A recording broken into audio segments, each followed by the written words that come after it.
Are you in recovery from an eating disorder?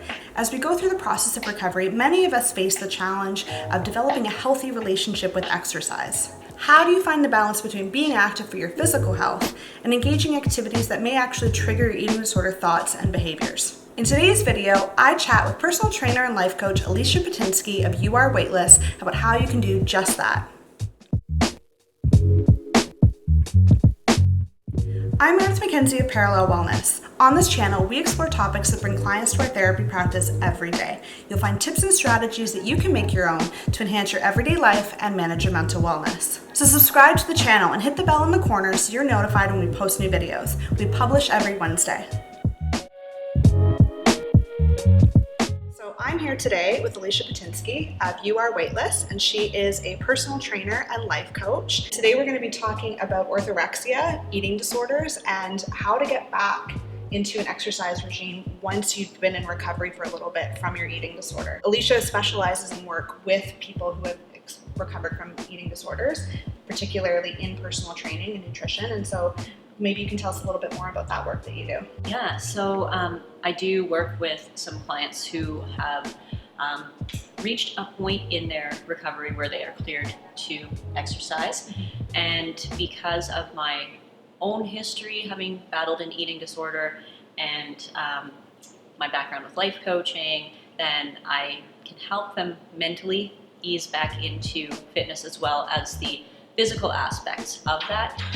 Most importantly being that they are prioritizing moving well, and prioritizing stability work is actually what I find to be quite common with eating disorder survivors. And so for anybody who doesn't know, within counseling, what is typically the traditional kind of treatment for anybody who's dealing with any kind of eating disorder where they may have been too involved in exercise, or maybe really preoccupied with thoughts about wanting to lose weight or limit their calorie intake or anything like that. Typically what ends up happening in treatment would be that pretty much the reins get pulled back on everything, and you're trying to reduce your exposure to things that might be really triggering. So going to the gym at that time when you're fresh into recovery could be really triggering and challenging, because it's actually an environment that was somewhere that really just your eating disorder thrived. What typically happens then is that people stop exercising, and eventually they want to have that outlet again. They want to be able to engage in healthy exercise, but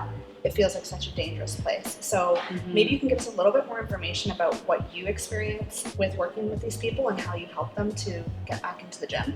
Yeah, for sure. So I do like to find out what their exercise relationship was like during their eating disorder, and like what type of exercise it was. Right. Because it's often cardio that people really overdo when they're over exercising, and like HIIT training, like high intensity interval training and stuff like that. So it's nice to introduce them to a style of training that might be sort of fresh to them. That's like a less is more approach, like making sure that they are moving well and stuff. And I've had clients be like, I love that we've spent the first 2 sessions on a mat, basically, which is good. You get to learn more about your body, and in the process also like honoring your body and feeling thankful for what it's capable of, and then getting into just a very basic functional strength program from there is like a really good route to take, I find. And then they really like it because they're like, oh yeah, this is like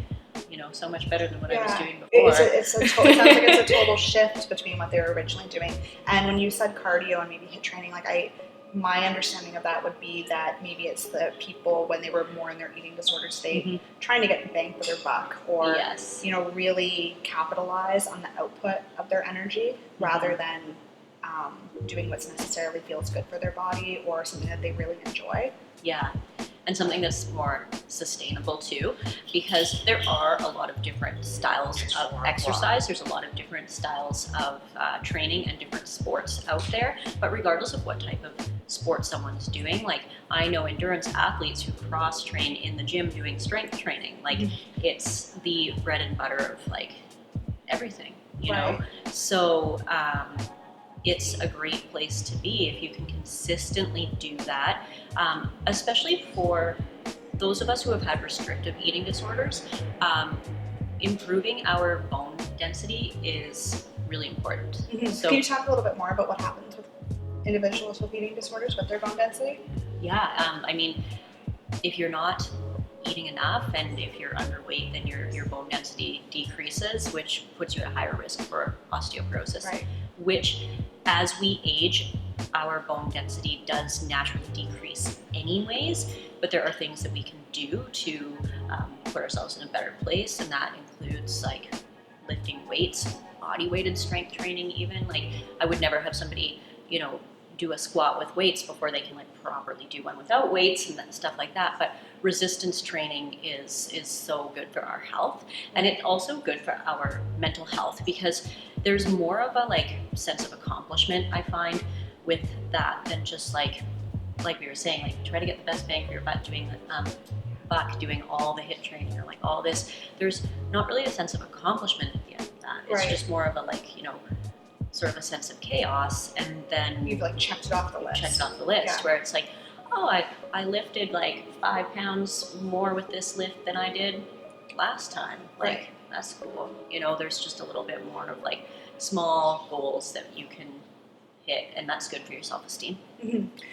Something that I've noticed about clients that I work with eating disorders when they're trying to get back into exercise is that they've talked a lot about that when they were in kind of the depths of their eating disorder, they seem to be very numbers focused. Like, Yeah. how many calories did I burn? How many kilometers did I run?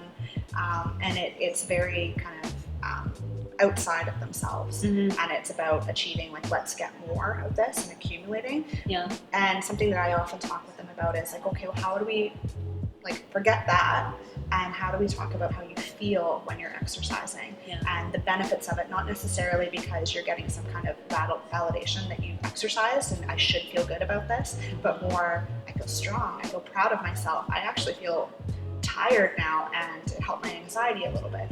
The different like benefits emotionally that they can gain from exercise. Yeah. Is that something you experience? Yes, for sure. That's a big part of it, because something that would be really useful to bring up right now is that sometimes people will, like, in the process of recovering, I did this, try to like put my worth into my sports performance. Mm-hmm. Like, you were talking about that kind of stuff. And so, yeah, it's good to still work on that part of yourself and figure out, like, why are you trying to seek this validation through this specific thing?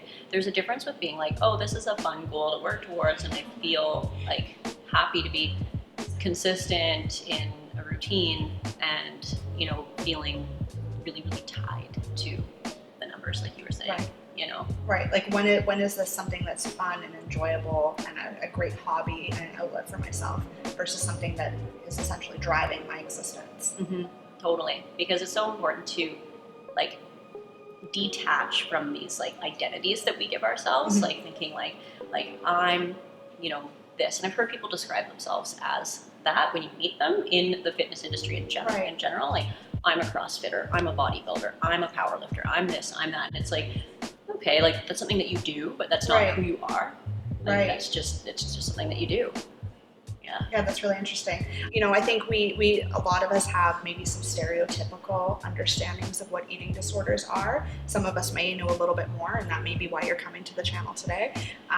But something that is talked a lot about in fitness is, it's not actually in the DSM, but orthorexia. Mm-hmm. So a type of eating disorder that tends to be more focused on health and that type of thing. Can you describe that a little bit more for us? Yeah, so orthorexia, it's not an official eating disorder, but I had it, so I know that it's a real thing.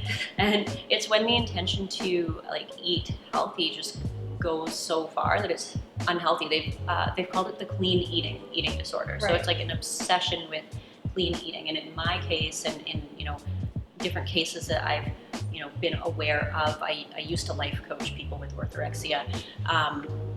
It's like eliminating foods is a huge part of it, I find. It's like we hear some sort of dogmatic thing online, and we believe it's true, and we think that we have to cut a bunch of different foods out of our diet. And there's a lot of people giving nutrition advice that don't have any business giving nutrition advice out there. And you'll see someone, and they might be some famous person and they're on whatever diet, and so people are like, oh, well, so and so's doing this, so Right.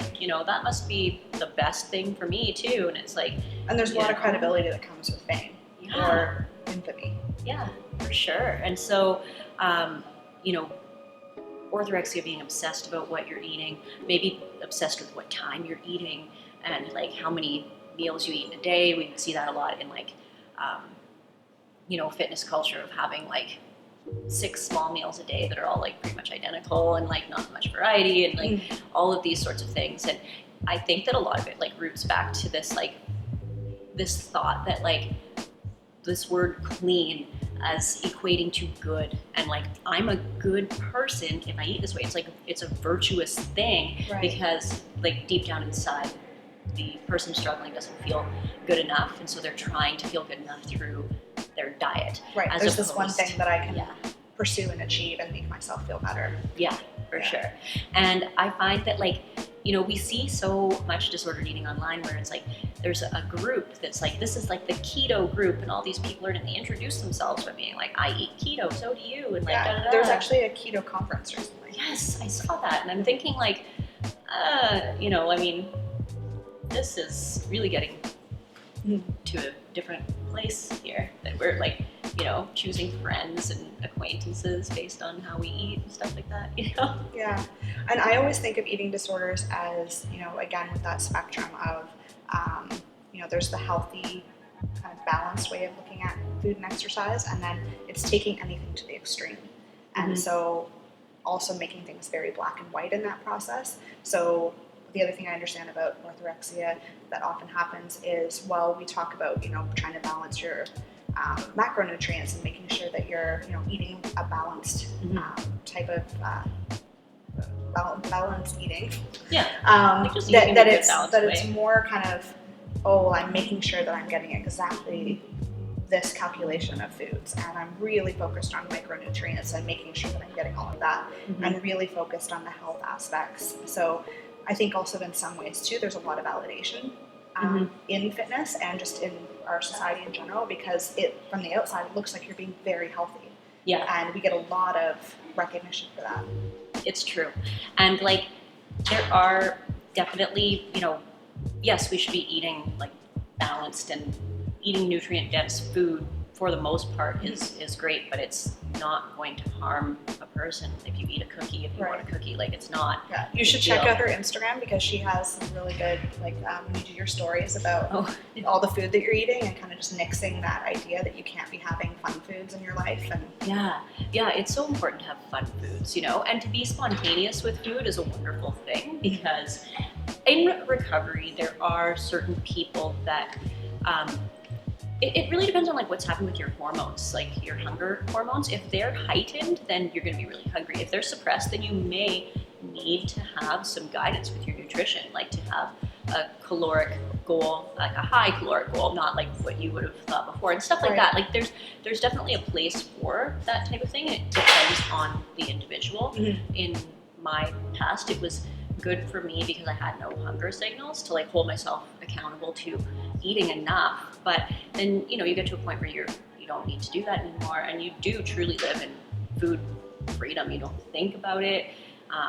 You can be really spontaneous. Like I was walking down the street the other day and I was like, oh, purebred, I heard this place is really good, I better go in here and like just, what should I get, and just have a pastry, Like it's nice to just be at peace with food in your body, and just to... So it's part of like the repair of your relationship with food as well, that this isn't something that you need to avoid or to feel like you are, holding yourself at a distance from it, but rather like embracing it and enjoying it, and enjoy kind of nourishing yourself again. Yeah, for sure. And different social settings in which like food is not the event when we are, with loved ones, but it's part of the event, and being able to share food with other people without being super concerned about all the details of it is really, really important for mental health.